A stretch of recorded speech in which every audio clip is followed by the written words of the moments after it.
Wala dapat Kristiyanong duwag dahil ang pundasyon niya ay si Kristong muling nabuhay at ito ang tagumpay ng pag-ibig at katotohanan.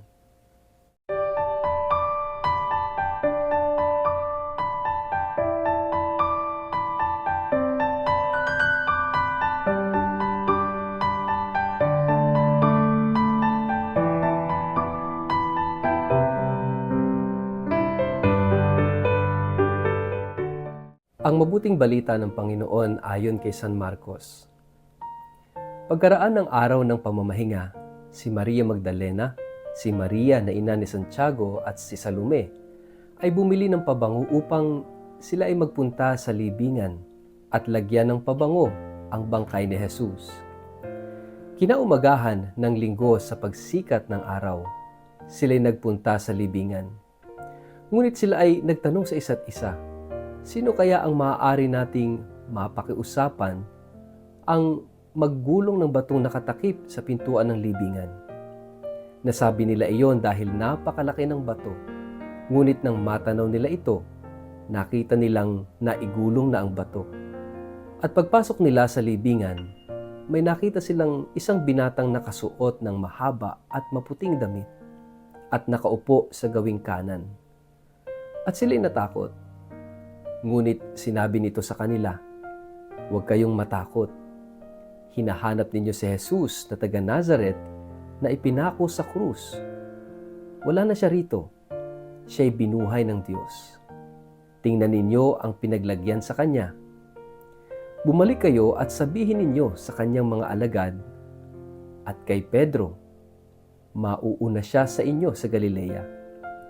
Makikita ninyo siya roon gaya ng sinabi niya sa inyo." Ang mabuting balita ng Panginoon.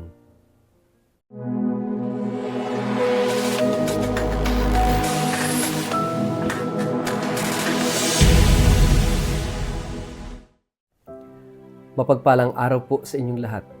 Kumusta po kayo? Ang atin pong word of the day ay courage. Bago po tayo magpalalim sa atin pong refleksyon, sa araw na ito kayo po ay muli kong inaanyayahan na huwag kakalimutan mag-like, follow at subscribe sa ating page na Word of the Day. Ganun din po paki-share ang video ito sa inyong kapamilya, kamag-anak, kaibigan, mga kakilala sa social media para po sama-sama tayo sa pagiging media evangelizers at online missionaries na nagpapalaganap ng salita ng Diyos sa mundo ng social media. Mga kapatid, paki-like and follow na rin po ako sa YouTube at sa Instagram.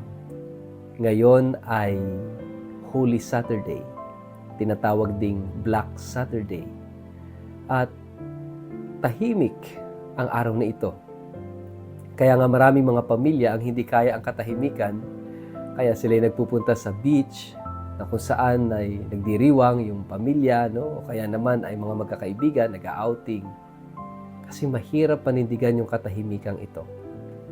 Dahil ang katahimikan ngayong araw na ito ay karanasan natin na tila ba wala ang Diyos. Patay ang Diyos. Patay si Jesus. Nasa libingan si Jesus.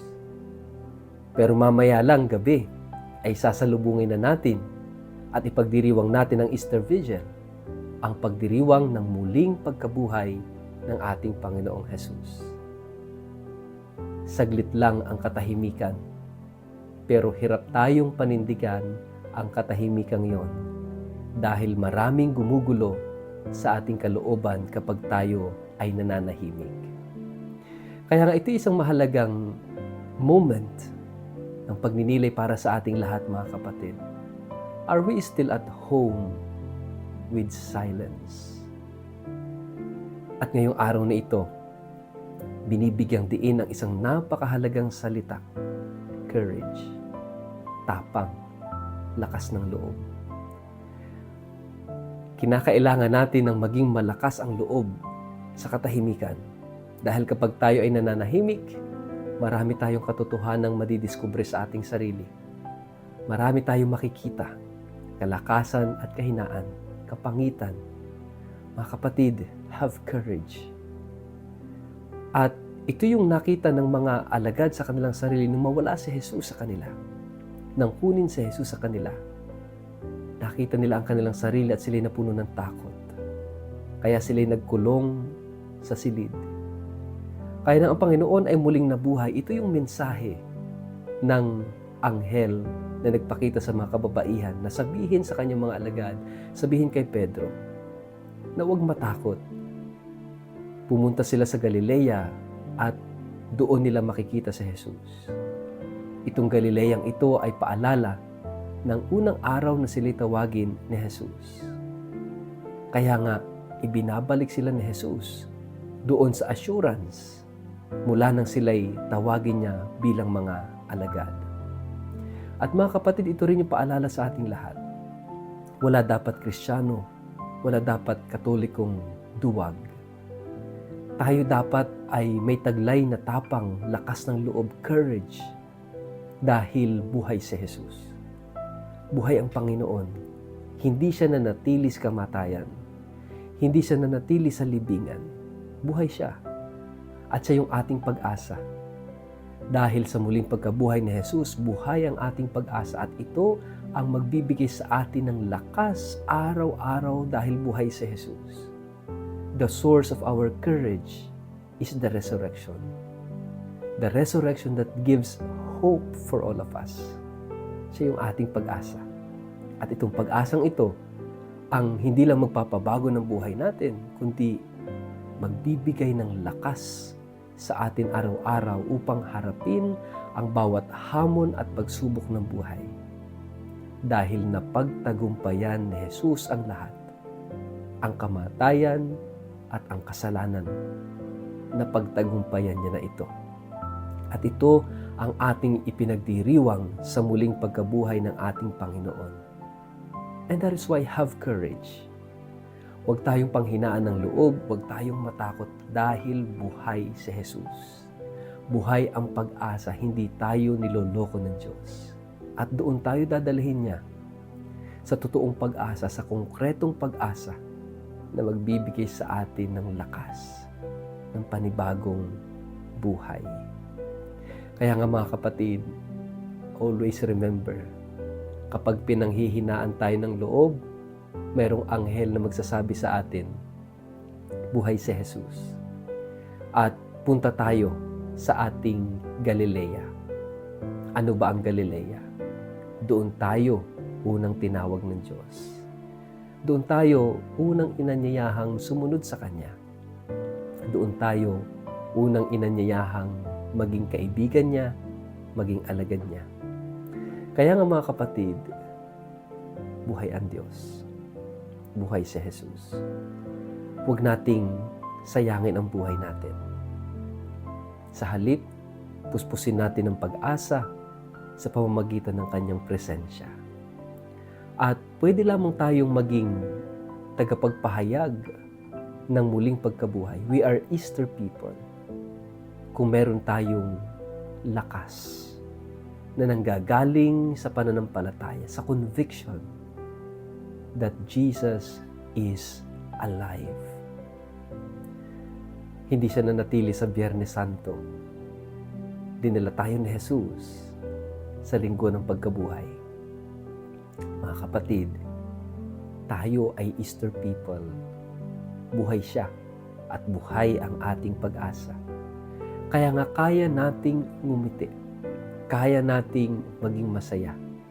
Kahit maraming hamon, hirap, pagsubok tayong pagdaanan sa buhay. Kahit marami tayong kapangitan makita sa ating sarili, hindi tayo mawawala ng pag-asa. Kahit minsan paulit-ulit tayo nagkakamali, nadarapa, nagkakasala, hindi tayo mawawala ng pag-asa. Dahil posible ang pagbabago, posible ang pag-aayos ng sarili, dahil buhay si Jesus. Napagtagumpayan na ni Jesus ang lahat. Kaya nga mga kapatid, sana po ngayong araw na ito ay huwag nating kakalimutan ang pinakamahalagang pagdiriwang sa buong taon, ang Triduo Paskwa, na mamayang gabi, alas 8 ng gabi o depende sa inyong simbahan, ay ating sasariwain ang ating pangako sa binyag. Sasariwain natin ang muling pagkabuhay ni Jesus. At siya'y buhay sa bawat isang binyagan, buhay sa bawat isa sa atin. Kaya nga ito yung pinakamataas sa pagdiriwang dahil ang ating pananampalataya ay nakasentro kay Jesus na muling nabuhay.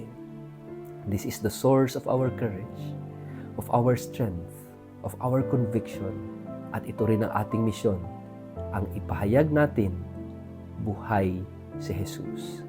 Ipahayag ng may lakas ng kalooban, may tapang, at may buong kasiguraduhan sa pananampalatayang buhay si Jesus.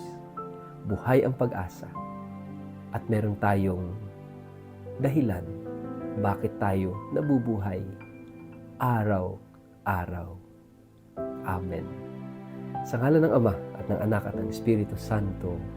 Amen. Ama naming Diyos, salamat sa biyaya ng buhay, ng bagong buhay na dulot ng iyong anak na si Jesus, na nagpakasakit na matay at muling nabuhay para sa amin.